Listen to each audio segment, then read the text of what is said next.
On a hot summer night in Texas, 3 teenagers are hunted and slaughtered. The killer is sentenced to die and then set free. How can this serial killer get out of prison? How could he have been on death row and make parole? He got by with murder. He could do it again, and he did. Kenneth McDuff was a killer when he went in, and he was a killer when he went out. A second wave of murders shocks the state, giving parole a bad name. It changed the criminal justice system in Texas, there's no question about it.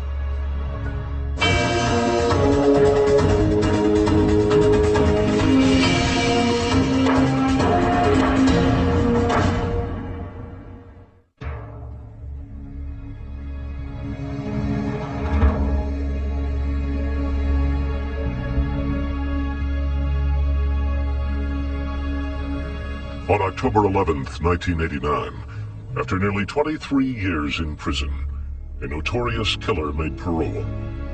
The release of 43-year-old Kenneth Allen McDuff shocked the people of Central Texas. The general reaction was, how on earth could this man get out? This is the broomstick killer. And if anyone should be executed, it should be him. It had been more than 2 decades, but many recalled all too well the horrific crimes of Kenneth McDuff. August 6, 1966. 20-year-old Kenneth McDuff was headed to Fort Worth. McDuff had a new friend along for the ride, an 18-year-old named Roy Dale Green. Roy Dale was a weakling who was not very bright, and who was really impressed with Kenneth McDuff. During their night on the town, Green didn't seem bothered by the plans McDuff was making. McDuff had been talking about picking up girls and violence, and he talked about rape. Roy Dale Green just never took it seriously. Around 10 p.m., the 2 men drove into the small town of Everman, south of Fort Worth. McDuff found a baseball field where 3 teenagers were parked in a car. 16-year-old Edna Louise Sullivan, her boyfriend, 17-year-old Robert Brand, and Robert's 15-year-old cousin, Mark Dunham. According to Roy Dale Green, McDuff stopped his car, pulled out a Colt .38 revolver, got out, and walked up to the teens. McDuff took his pistol and went up and ordered them out of the car and put all 3 of them in the trunk of their car. Green followed in McDuff's car as his new friend drove the teen sedan to an isolated area. McDuff ultimately opened the trunk, took the girl out, put her in his car, and just shot those poor boys. They begged for their lives, and he just shot them, and it was just cold-blooded murder. McDuff was impatient, and when he could not close the trunk of the teen's car with their bodies inside, he backed it up to a fence, leaving the trunk open. Then he and Green got into McDuff's car and drove away, with Louise Sullivan locked in the trunk. They drove around, finally found the proper place for him to commit his acts on this poor Louise Sullivan, and he raped her. McDuff raped the girl using an old broomstick he had in his car. Finally, he used the broomstick to kill her. McDuff laid her down on her back and sat on her chest and took that broomstick and held it down over her throat and pressed and pressed and pressed with it until she finally gasped and died. McDuff and Green dumped Sullivan's body in some tall grass, then headed home. The boys' bodies were found the next day in the trunk of their car. When the news got out, Roy Dale Green broke down. Green had a conscience, and he got to feeling real bad, and he told somebody what had happened. Green led police to the body of Louise Sullivan. McDuff was quickly arrested. Green, his accomplice, was the star witness against him at his murder trial. On the stand, Green seemed terrified to be in the same room with McDuff. His voice would drop to an inaudible level. The jury could tell he was telling the truth. There's no way he could be rehearsed on the way he was testifying. McDuff took the stand in his own defense. He acted like he could care less. He said he didn't kill him, that it was all Green's doing, and he just had cold eyes. But it's heartbreaking to sit there and listen to him when he was on the witness stand, just nonchalant. I mean, like he wasn't nothing to him, you know. The jury didn't believe the 20-year-old McDuff. In November 1966, they found him guilty. The judge sentenced him to die in the electric chair. He became known as the Broomstick Killer. During the 6 years after the murders, the condemned killer managed to win 2 stays of execution.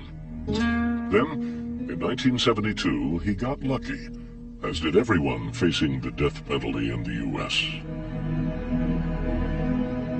The Supreme Court overturned the death penalty. That meant that everyone on death row, including Kenneth McDuff's sentence, were commuted to life. Dallas investigative reporter Robert Riggs tracked attempts by McDuff and other convicts to make parole. They were eligible for parole, but who would imagine somebody would give it to them? McDuff kept at it and got lucky again. In 1987, a federal court ruled that Texas prisons were so overcrowded they violated the civil rights of inmates. The court set limits on prison populations. As a result, county jails became overcrowded with a backlog of inmates. So a deal was quietly struck between Texas Governor Bill Clements and members of the parole board. And that pact was that in order to relieve prison overcrowding, you're going to turn loose 150 inmates a day. They went through the con artist, eventually worked their way up to the car thieves, but suddenly they had run out of bodies. They found themselves in the dregs of the prison system. The parole board reached Kenneth McDuff in October 1989 and set him free. I was absolutely flabbergasted when I heard they paroled that man, because I knew that he wasn't going to quit. I knew he wasn't going to quit.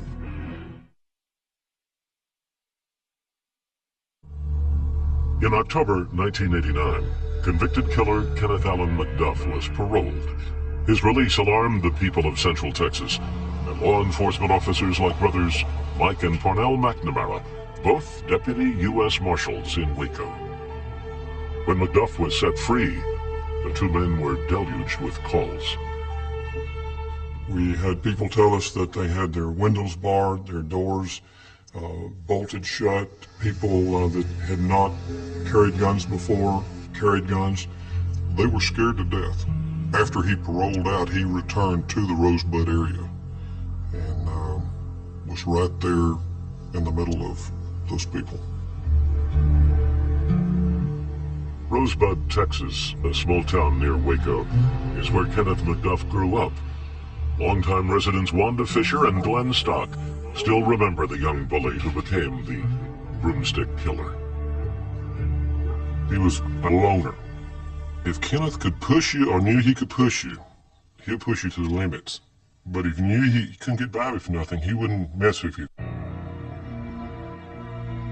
Young Kenneth McDuff apparently was most influenced by his domineering mother, Eddie, known around town as the pistol-packing mama. Mrs. McDuff carried the reputation of being a bad person. She did carry a gun. That was always said, that she always had a gun with her in her purse.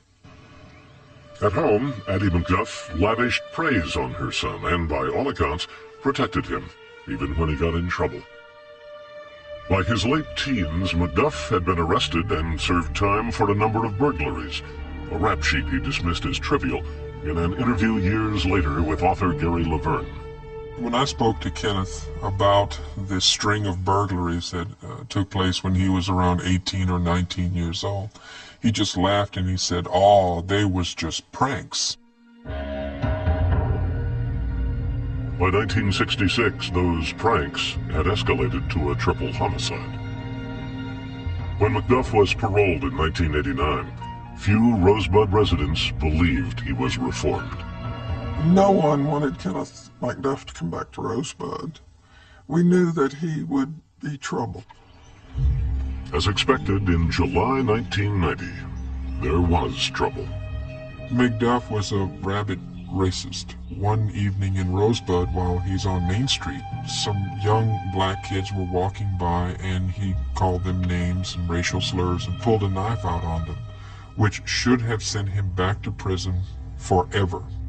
McDuff was sent back to prison for the threat, but because of the chronic overcrowding problem in Texas, he was out on the streets after only a few months. It made no difference if you violated your parole, if you violated probation, anything, or if you really committed a serious crime, you weren't going to do much time. Following his re-release, McDuff appeared ready to make a change. In early 1991, he enrolled at Texas State Technical College in Waco and got a job. According to McDuff, he wanted to make money legitimately. At least that's what he told me when I interviewed him.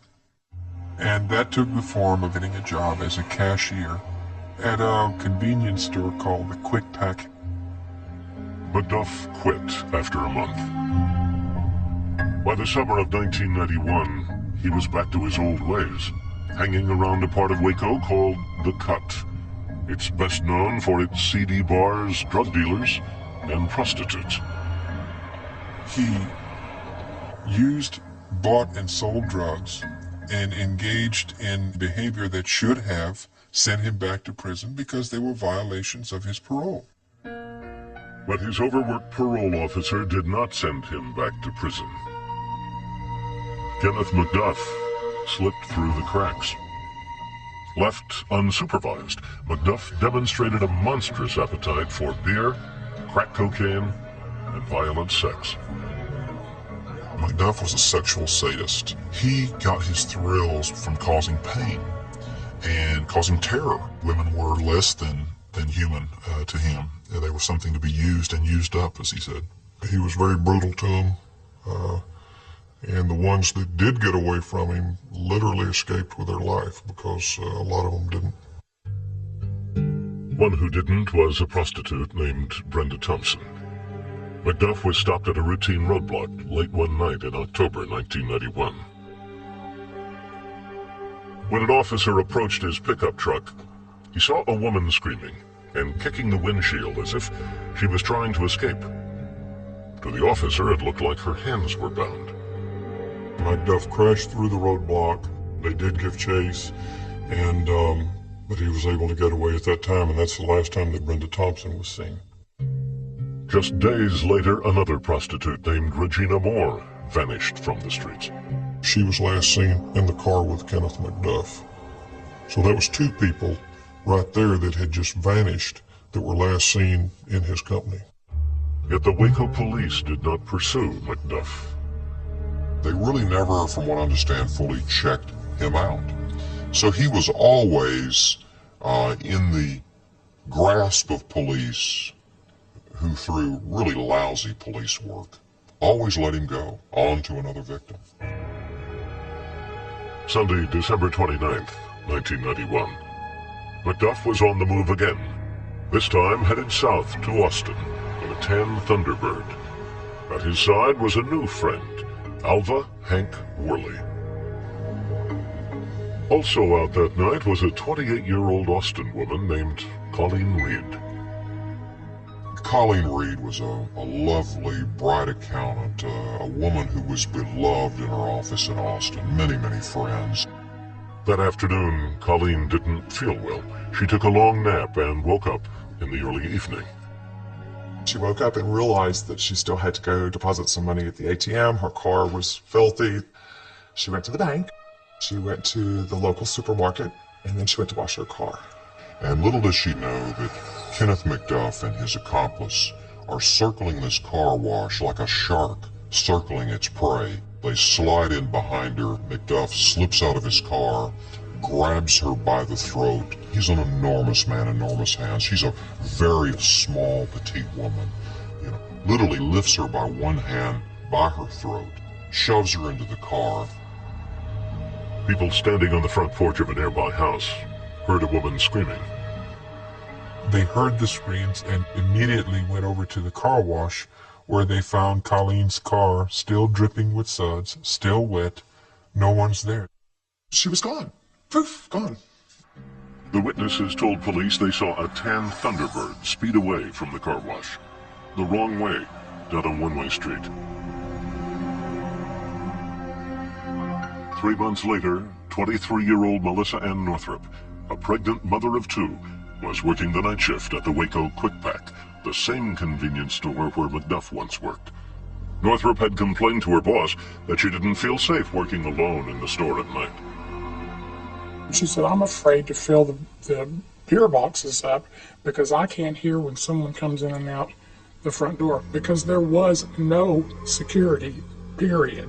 And McDuff knew that. He told a number of friends that there was a good-looking girl in a convenience store that he could rob without a problem. On the night of March 1st, 1992, Kenneth McDuff was out looking for drugs. Then his car broke down. And guess where it broke down? About 100 to 200 yards from the Quick Pack store where Melissa Northrup was working the graveyard shift. Melissa Northrup had spoken to her husband Aaron on the phone several times that night. But when he called around 4 a.m., there was no answer. He got worried and rushed to the store. I got the call and it was Aaron. He said, Brenda, is Melissa there? And I said, well, no. He said, is her car there? And I said, well, no, she's at work. He said, she's not at work. I'm here at her work and she's not here and she's gone and her car's gone. We feel that she may very well have been kidnapped. Okay. Any leads, any suspects, anything to go on? We have no suspects at this time, at this point. She's gone. And then a few days later, Kenneth McDuff's car was discovered at the New Road Inn, which is just about a block from the Quick Pack. And he was also missing. He was gone from the area. The discovery of McDuff's tan Thunderbird near the convenience store, coupled with what the marshals knew about his violent past, would soon make him the prime suspect in the disappearance of 4 women. And from that moment on, a massive manhunt took place, and the hunt for McDuff was on.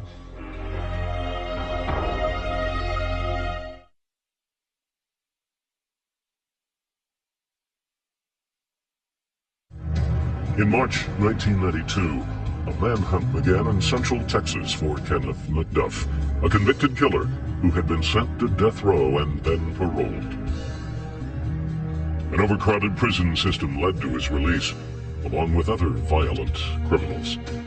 McDuff was the tip of the iceberg. There were hundreds and hundreds of Kenneth McDuffs released onto the streets of the state. But McDuff, the notorious broomstick killer, was one of the worst. Now he was suspected in the disappearance of 23-year-old Melissa Ann Northrup. In March 1992, she vanished from her job at a convenience store in Waco. We didn't have a clue where she was at or whether she'd turn up or anywhere, but she was reported missing from the store.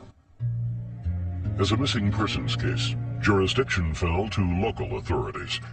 The Texas Marshals and federal prosecutors, convinced that McDuff was responsible for the disappearance, wanted badly to get on the case, but they couldn't unless there was a federal charge.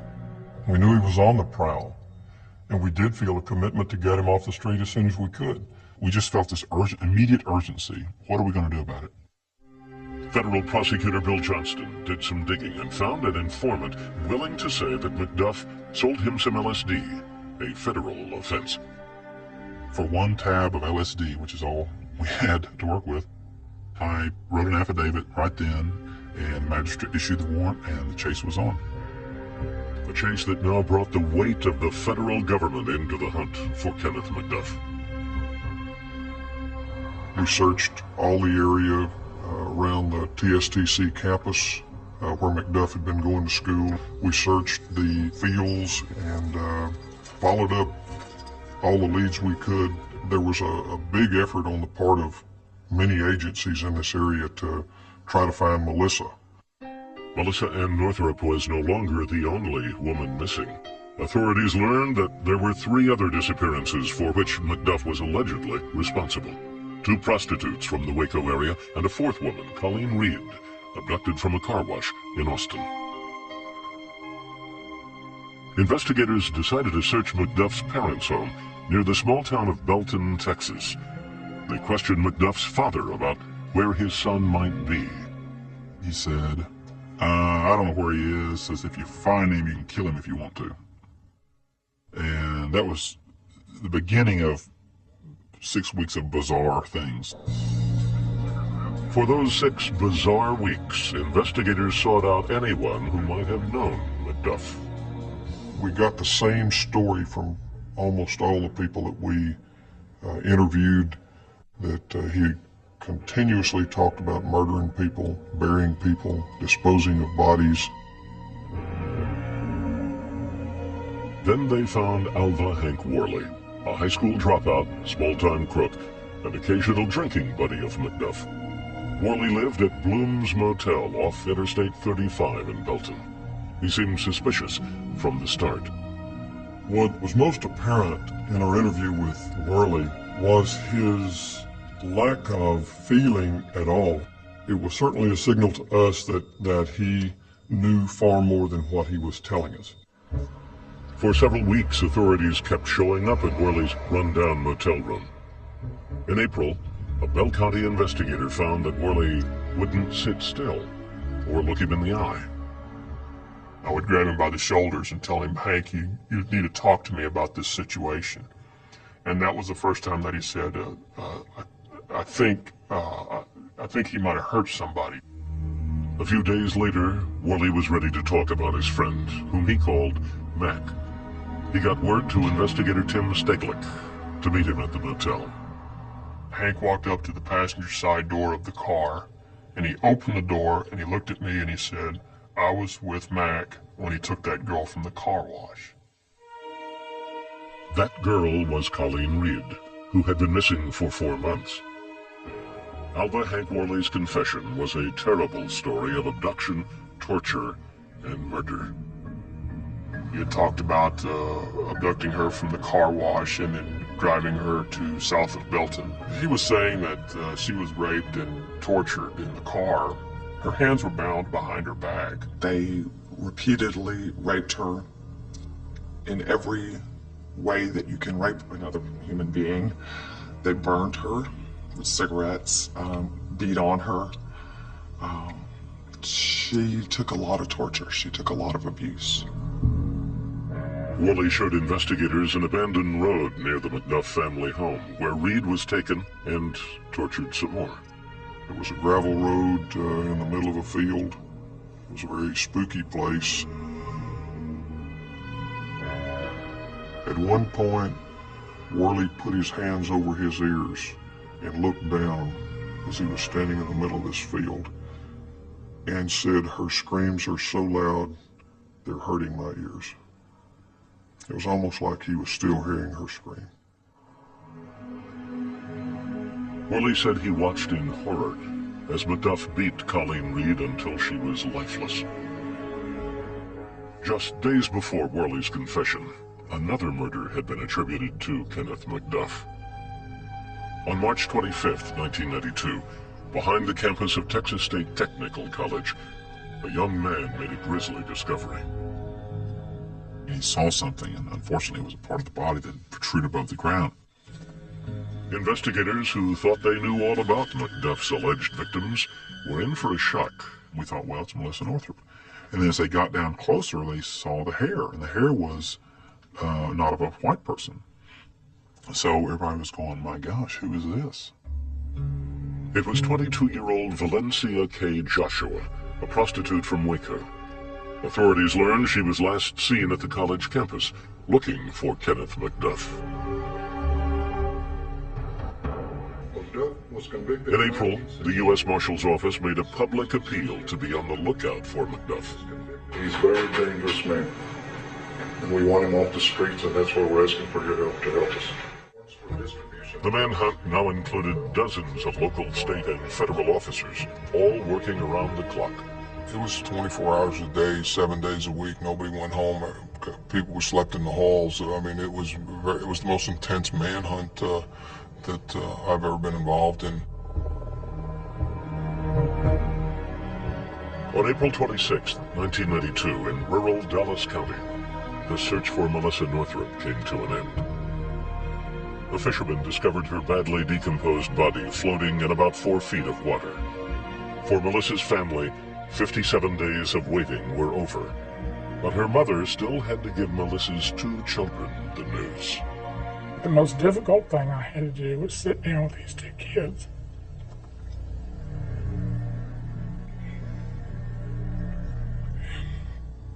and tell them their mother wasn't ever coming home. With no breaks in the case, the U.S. Marshals decided it was time for a new strategy. They approached the producers of the program America's Most Wanted, which aired a segment about Kenneth McDuff. The May 1992 broadcast generated numerous tips, one from a man in Kansas City, Missouri. The man said he recognized McDuff as someone he worked with at a trash company named Richard Fowler. A quick check revealed that Richard Fowler was really Kenneth McDuff. On May 4th, 1992, McDuff was arrested and flown back to Waco, Texas. We just couldn't believe it. We couldn't believe that he was actually in custody. Everyone that was working on the case was, just elated that this man was finally off the street. Back in Waco, the marshals had to contend with an angry crowd that gathered outside the federal courthouse to vent their rage at McDuff. Suddenly, the extended family members of Melissa Northrup exploded in anger and began screaming and sobbing and crying at him. Your vengeance is mine, said the Lord! He's gonna get you! The marshals, who had worked so hard to capture McDuff, now found themselves concerned for the killer's safety, protecting him in order to bring him to justice. These were not murders of opportunity.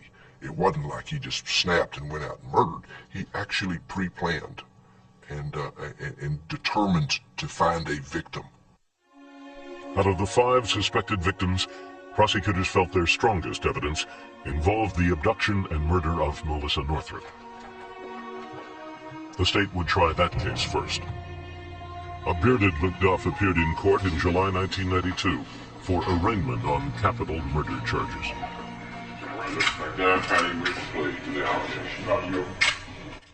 Because of heavy publicity, McDuff's court-appointed attorney requested and received a change of venue.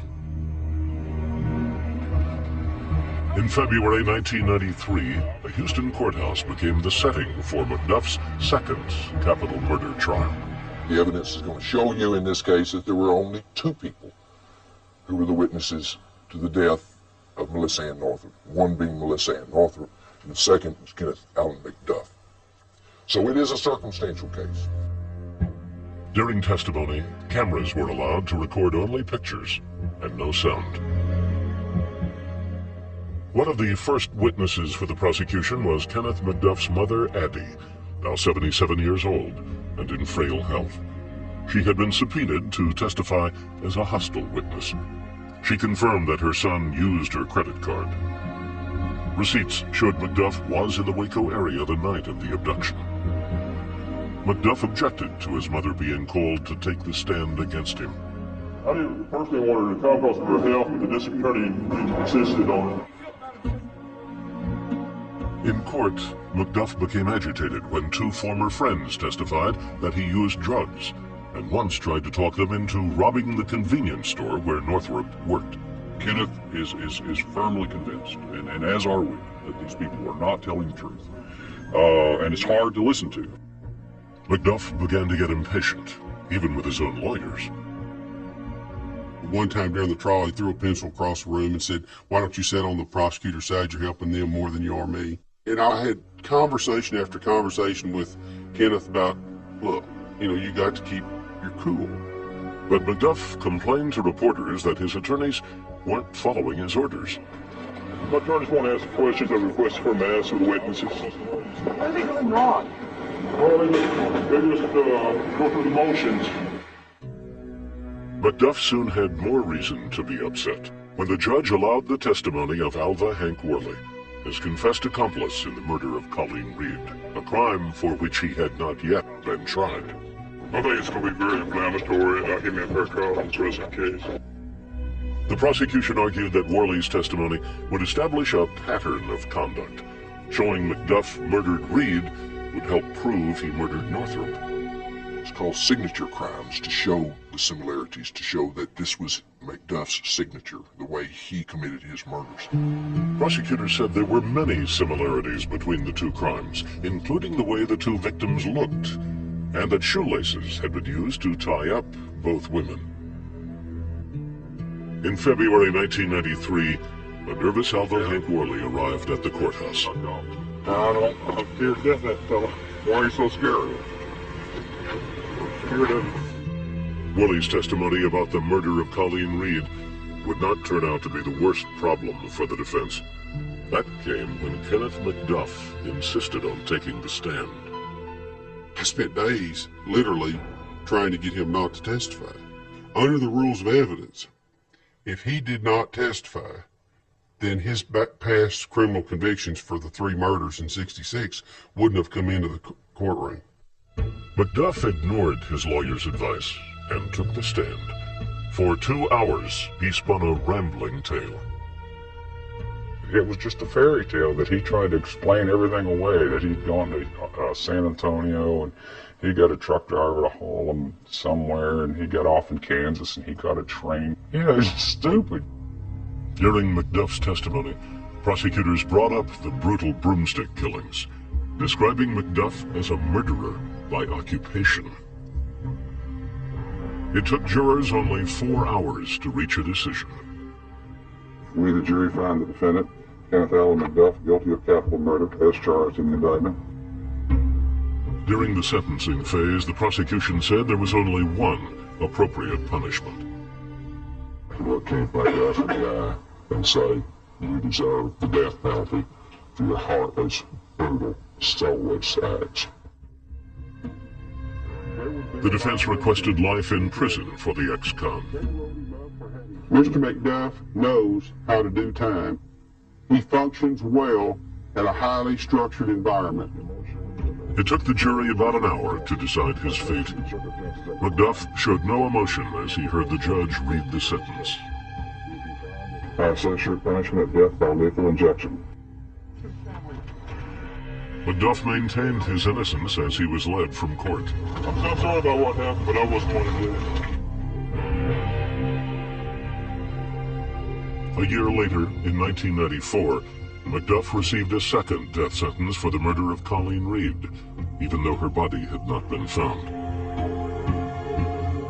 Following the verdict, Melissa Northrop's mother, Brenda Solomon, hugged Colleen's sister, Lori Bible. McDuff could not control himself as he was led from the courtroom. Settle down, fella. This ain't necessary to be hanging on to.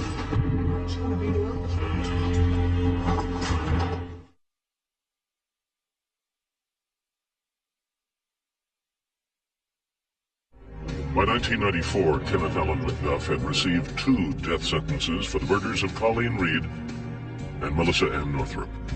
McDuff is the only man in Texas history ever sent to death row, paroled, and then sent back for killing again. It had been 7 years since Regina Moore, Brenda Thompson, and Colleen Reed disappeared. Their bodies had not been found.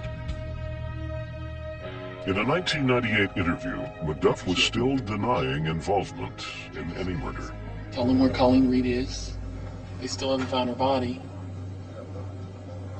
Is there any way to make amends?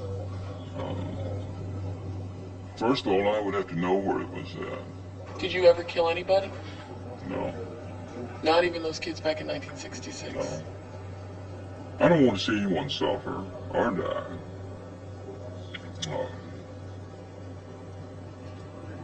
There's so many rights and wrongs, in the world that,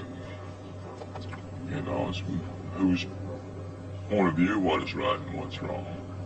Some would say you're the poster child for what is wrong. And you sure talking to me bad.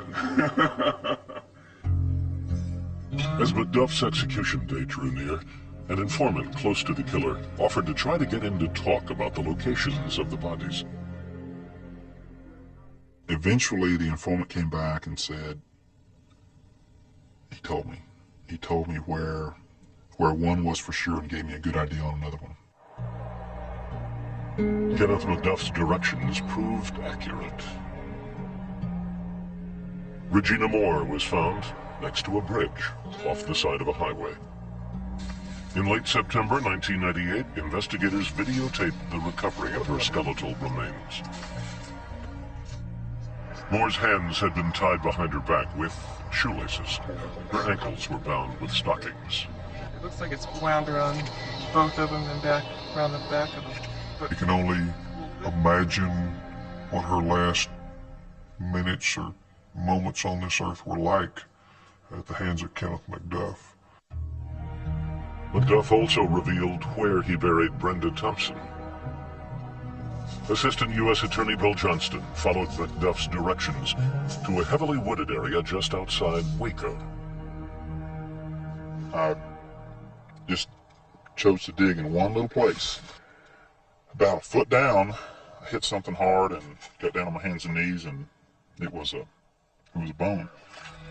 Brenda Thompson was buried about a foot deep, lying face down. One woman was still missing, Colleen Reed. She was the one McDuff wouldn't give up. In fact, McDuff said to the informant, if I give them Colleen Reed, they won't need me anymore. He said they'll take away my commissary, they won't treat me right. This is a guy who's going to be executed in 2 weeks. I mean, it's preposterous anyway, but that's the way he thought. A meeting with officials was arranged. They assured McDuff that he wouldn't lose prison privileges, and he began talking. He began telling us with great detail how to find Colleen Reed. It was where he had grown up, near the Brazos River. Investigators searched for hours with heavy digging machinery, but still found nothing. That afternoon, desperate officials secretly arranged to bring McDuff to the site. It was a high security, clandestine move off a death row with several investigators and a couple of different vehicles. Although the terrain had changed, McDuff pointed the search team in the right direction. He knew immediately. He said, tell them to move one blade length. They moved up one blade length, and the next thing, she was found. So, I mean, he knew within a few feet. The remains of Colleen Reed were removed from the ground, 7 years after she was abducted from a car wash in Austin. Back on death row in Huntsville, prison investigator John Moriarty spent more than 40 hours with McDuff in his final days. He did admit to murdering 8 persons. That included the 3 juveniles in *66 and 5 adult females since his release on parole. But we strongly suspect there were a lot more. After a final delay, his execution date was set for November 17th, 1998. Just after 6 p.m., 52-year-old Kenneth McDuff was led into the death chamber and strapped to a gurney. Investigator John Moriarty says that's the only time he ever saw McDuff show emotion. The veins in his neck, the arteries in his neck were just pounding. I mean, just pulsating. You know, just, he was scared. I thought at some point maybe McDuff would show some remorse, but he never did. He was cold-blooded, cold-hearted.